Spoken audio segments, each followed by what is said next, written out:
प्रदेश वासियों को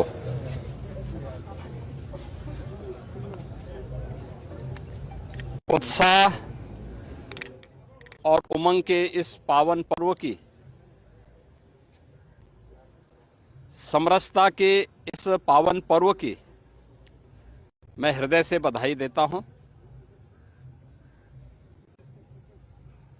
हजारों वर्षों की इस विरासत को संरक्षित करके भारत की ऋषि परंपरा ने, पूर्वजों ने जिस थाती को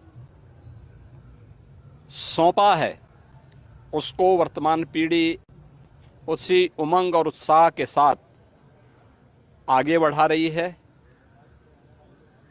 आज पूरे प्रदेश में हर तबके का व्यक्ति, वह क्या बुजुर्ग है, क्या युवा है, क्या महिला है, क्या पुरुष है, हर सनातनी इस पावन पर्व के साथ जुड़ करके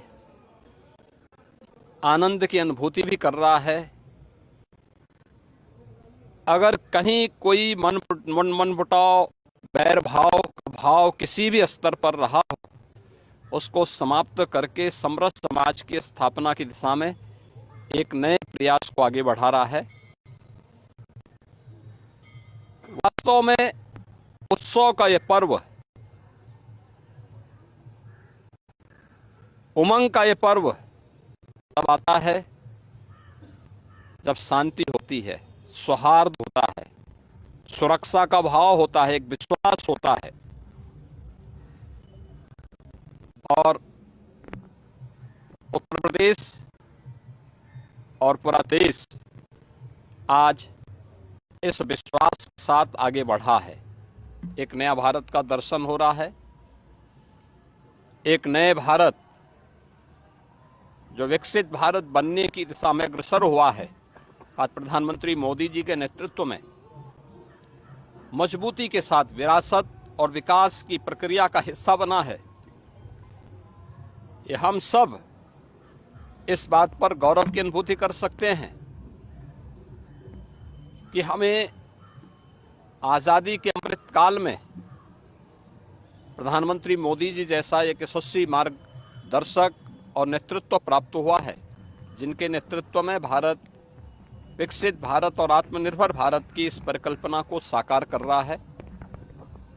उत्साह और उमंग के साथ ये पर्व और त्यौहार आज आनंद के साथ आगे मनाए जा रहे हैं।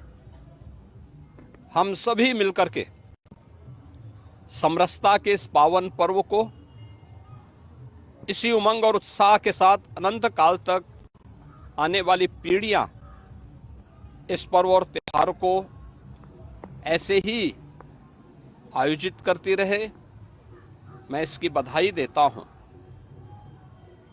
होलिका दहन के सभी कार्यक्रम सकुशल संपन्न हुए। उत्तर प्रदेश में 1,61,000 से अधिक स्थानों पर होलिका दहन के कार्यक्रम संपन्न हुए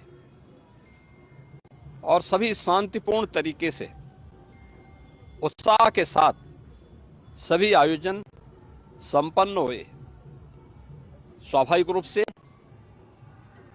होलिका दहन और उसके बाद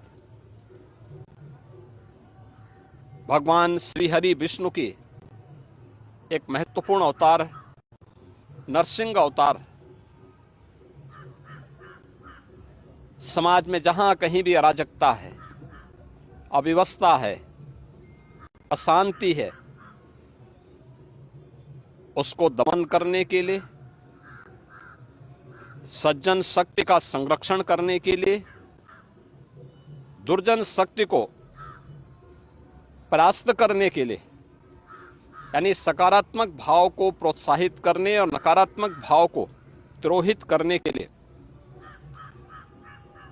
ईश्वरीय अवतार एक नई प्रेरणा प्रदान करता है। हर कालखंड में यह अवतार किसी न किसी रूप में हम सब के सामने होते हैं, बशर्ते उनके अनुरूप हम सब भी प्रहलाद के रूप में, कहीं सबरी के रूप में, कहीं हनुमान के रूप में कहीं अर्जुन के रूप में अपनी भूमिका को ईमानदारी पूर्वक निर्वहन करेंगे